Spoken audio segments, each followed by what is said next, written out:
คอกเด้อไปคอกกินห้ำอยู่คอกเด้อไปแล้วพี่น้องเวลาเห็นผู้เจ้ามาเกลือมันก็สิแลนมา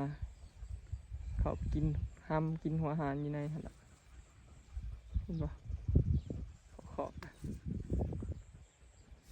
โอ้โธ่วันนี้มาแต่เช้าแล้วได้แล้วว่าเล็กกระบอกเมื่อวานเดี๋ยวเมื่อแต่เว้นทำลาวะนี่ยังเทคานขอพระเจ้า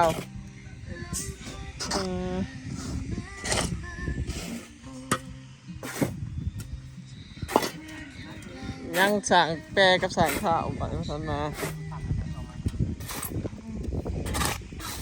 แปรเขาจะชี้แล้วโอ้ได้บอลพักใหม่เนาะจะเห็นบอลพักแบบนี้บอลพักบอลโฮมกันมาหดสวนกัน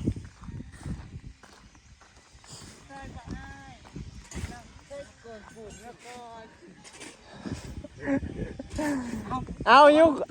เอาหับอยู่นี่คนกอยปูนนี่เบิ่งสภาพในคือกระดอกเอามือก่อนหน่อยมือก่อนมาอยู่เคยไปเหตุงานคนหนึ่งก่อสร้างเฮ็ดเบิดเด้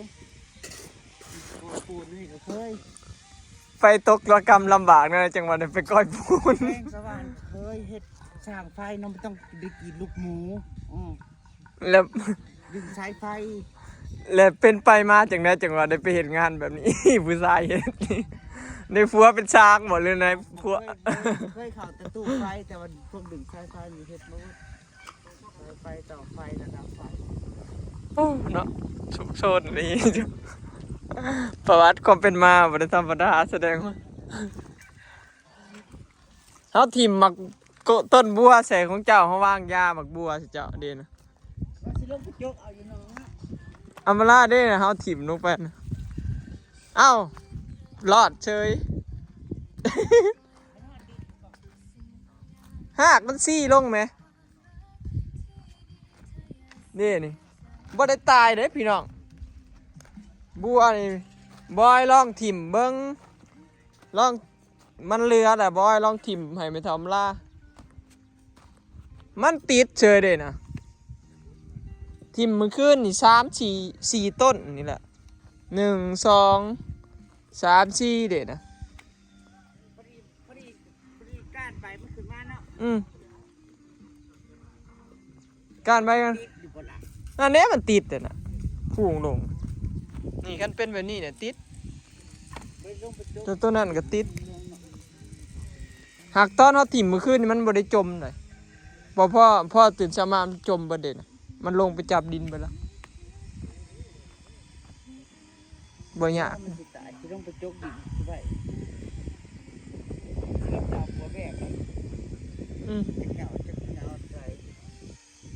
บัวมันปลูกบ่ยากเอาจกออกมาเป็นขี้ตมถิ่มลงเลยของดินเจ้ามันทางดุมมุยผายางดิมันมีดินอยู่แล้วง่ายย่านแต่มันลายโผดเต็มกับปล่อยแมมซ้ำนี่นะแม่นนี่พ่อ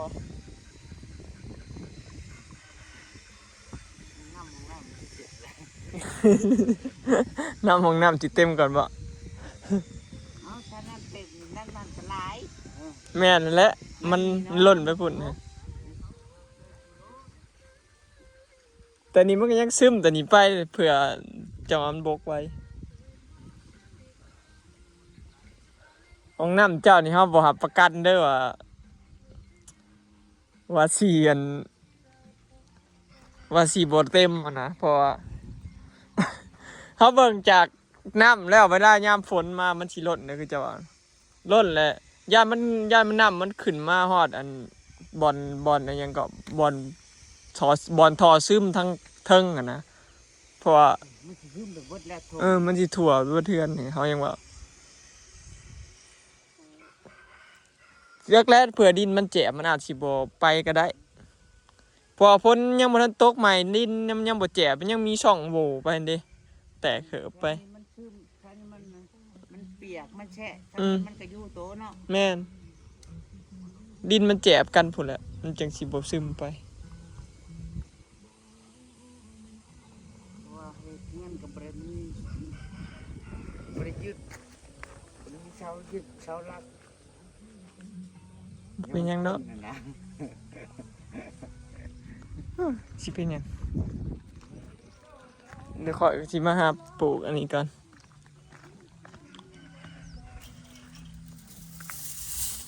เมื่อคืนนี่มาปลูกอันนี้กับซาลอยพี่น้องปลูกผักอันนี้นี่ก็เลยสิมาฮดเฉพาะพวกถูกปลูกไม้นี่ปลูกเนาะ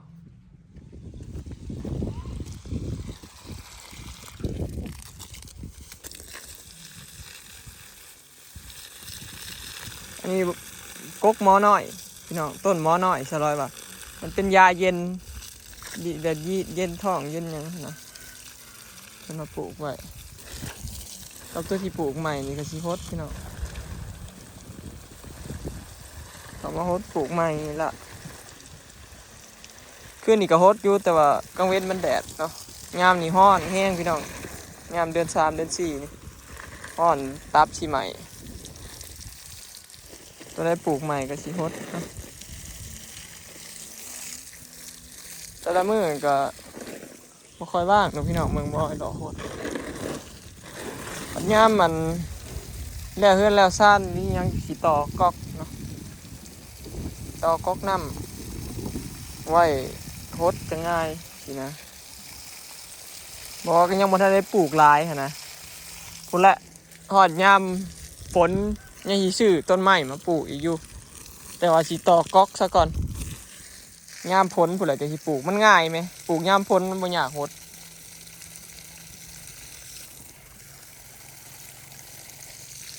นี่ดอกบัวเอามันติดเลยเด้ เป็นจักรพรรดิของบอก 2 ถังข้องนิดหน่อยหนึงไง ข้องนิดหน่อยสั่นๆนี่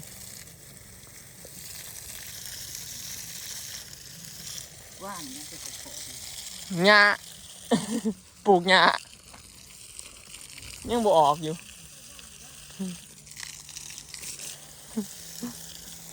อันนี้มะเขือขาวปลูกบ่ขึ้นพี่น้อง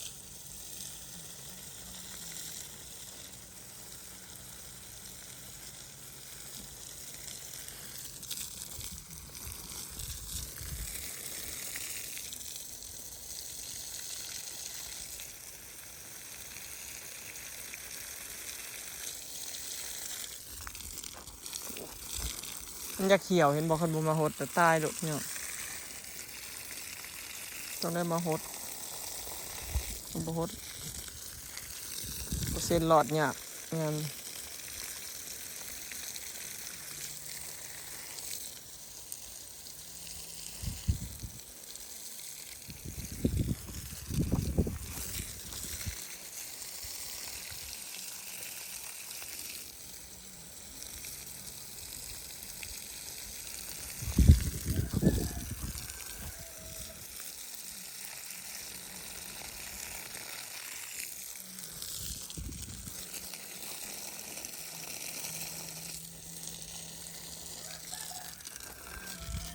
เห็นยังเจ้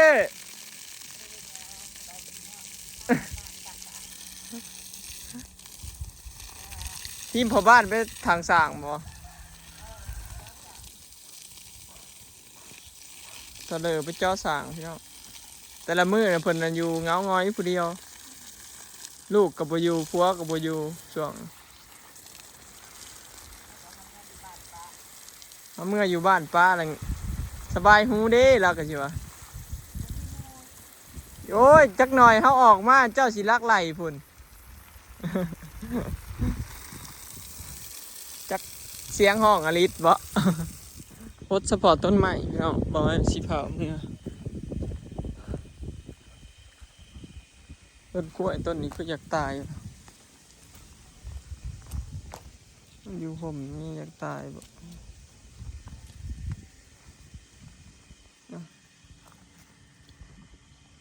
ผักบงสลอยมันเน็บใส่แล้วมันลามลงไปพวกพี่น้อง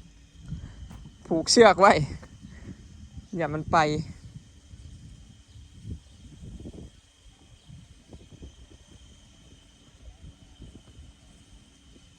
บอกบัวปลูกมันขึ้นนี่ก็หลายคนว่ายานมันตายต้องเอาจกมาเป็นขี้ตมจังรอดเขาเจ้าว่ายังรอดอยู่เด้พี่น้องมันก็เป็นตาย ถ้าเบิ่งเนาะแต่ว่าตัวถิ่มลงไปหายมันจะเอามาล่านั่นก็รอดเด้ไม่เห็นมันก็บ่ตายเด้ผมว่าก็คือสิบ่ตายดอกเบิ่งจากกันพูขึ้นมานี่เพราะว่าแนวมันปลูกง่ายอยู่แล้วเนาะใส่2 อันพี่น้องเพราะว่าบอนนี่นะบอยสิใส่ปั๊มน้ำเนาะน้ำพุสิใส่น้ำพุบอนนี้น้ำพุจากนี่ประมาณนี้พี่น้อง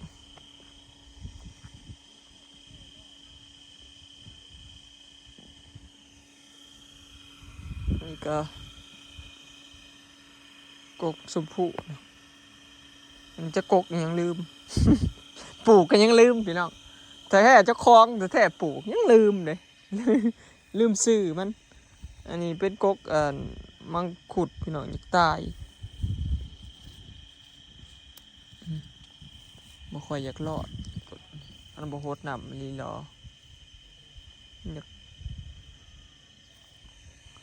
อันนี้กบมักชีหูดซอดออกอยากเป็นกบบักนาวตอนแรก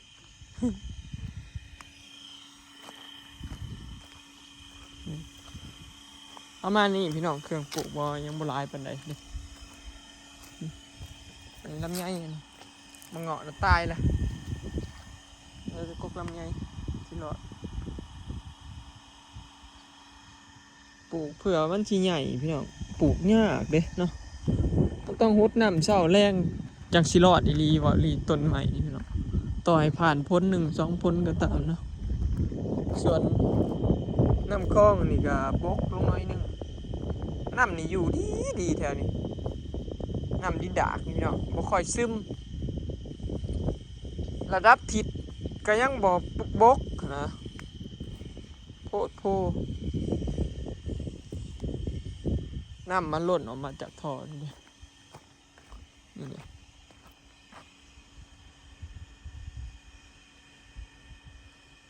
มันหล่นมันสั่นนะมันหล่นตรงนี้มันเป่งตรงนี้มันบดดันออกมันหมอกมันออกพี่เรียบร้อยสิต่อท่อไหมออกพุ่นต่อออกไปพุ่นตะบอลกกใหม่จากสิบอนั่นเนาะบรรยากาศอยู่บ้านสวนขมอยเนาะมานี่จะให้บ้านนี่แล้วเด้เนาะพี่น้องอยากออกมาอยู่ละออกมาอยู่นี่คือสบายอลิศก็คือสิบอึดบอลแลนเล่นนะแลนเล่นอยู่ใช่ก็บ่มีขี้ฝุ่นนะอนาคตก็อาจฉีมาอยู่พี่เนาะเนาะชวนเพื่อนในบ้านน่ะกับบ่แน่บางเถื่อเอาง่ายๆซะส่วนหลายก็สิมาอยู่พี่แหละพี่น้อง อยู่พุ่นก็คือสิบ่คอยอยู่ละคันอยู่นี้แล้วก็คือสิออกมาอยู่พี่ละสำหรับบอยเด้เพราะว่าไอ้ต้นไม้เฮาก็อยู่พี่เบิดนะคิดว่าสีมาอยู่พี่เนาะเป็นหลักคิดว่าสิอยู่พี่หลักแล้วก็ยามแบบเฮ็ดหยังก็ง่ายเด้อยู่พี่มันเพื่อสวัสดิ์เสวยนะบรรยากาศมันก็ดีเสียอยู่กับแบบที่ว่าใดๆพี่เนาะสบายเนาะคือคอกหมูเฮาก็ใกล้สิหน้าเฮาก็ใกล้เฮ็ดหยังก็สะดวกสบายกว่าอยู่บ้านว่าไงซะพี่น้องอยู่บ้านก็ยากเรื่องขี้ฝุ่นแน่ได้เที่ยวทางแน่จังซี่นะเนาะนี่แหละจังว่ามาทุ่มเฮ็ดอยู่พี่นะพี่น้อง โอเคเนาะพี่น้องคลิปนี้ก็สิขอเก็บภาพบรรยากาศซันนี้เด้อเนาะพี่น้องฝากเบิ่งคลิปฝากเป็นกำลังใจหน่อยเด้อเนาะพี่น้องเอ้ยสู้ต่อไปเนาะหากสิมีมือของเฮาเนาะอีกบ่โดนดอกพี่น้องคือสิได้เห็นภาพเนาะฝันให้ไกลไปให้ถึง ไปแล้วพี่น้องสบายดี